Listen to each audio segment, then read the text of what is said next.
Of all the analog audiovisual formats, only one has been entirely ignored by preservationists, archivists, and people interested in lost media. This is a film strip, and as far as I can tell, I'm the only person on Earth preserving them. Like all historical artifacts, these unique industrial and educational films help to tell the story of people and put history in perspective. Film strips were used in education and industry for most of the 20th century.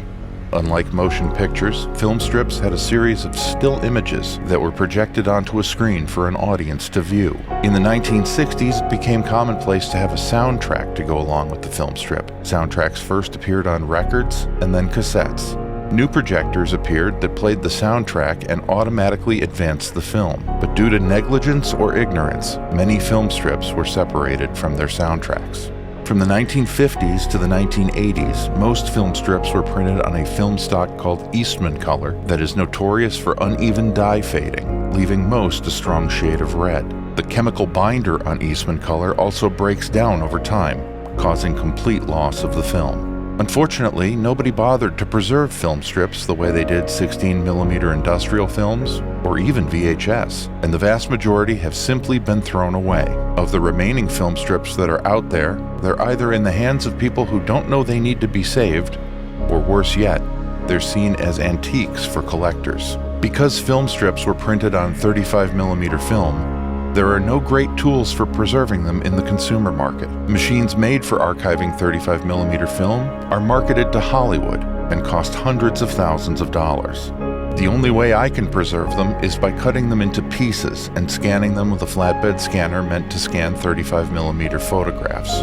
Each frame takes about 3 minutes to scan. Each film strip can have 100 or more frames, and I have more than 2,000 left to scan. If a film strip still has its soundtrack, I can also do a full restoration. For this to happen, scanned frames have to be manually cropped and straightened. The soundtrack record or cassette has to be correctly digitized on good equipment. Then they need to be put together in a video editor. If a film strip was printed on Eastman color, I need to attempt to color correct it, though this isn't always possible. Finally, a video can be produced simulating how a viewer would have experienced it at the time.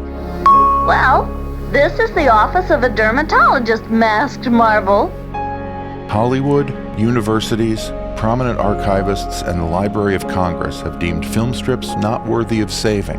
The items they do save are often not easily available to the general public, left to be destroyed by the elements, or worse. The film strips I preserve will be available to view online for free, anytime you want. Like all historical artifacts, these unique industrial and educational films help to tell the story of people and put history in perspective, unaffected by gatekeepers or the potential biases of historians and content aggregators. They deserve to be remembered as much as motion pictures, VHS, vinyl, and other media.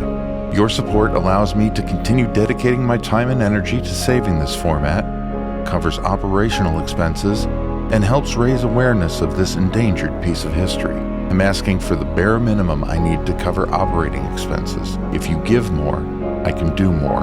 There's no reason film strips deserve to be forgotten in a rich, diverse community of people who love film, history, kitsch, or nostalgia. With your help, we can save what's left of this unique and endearing piece of the past.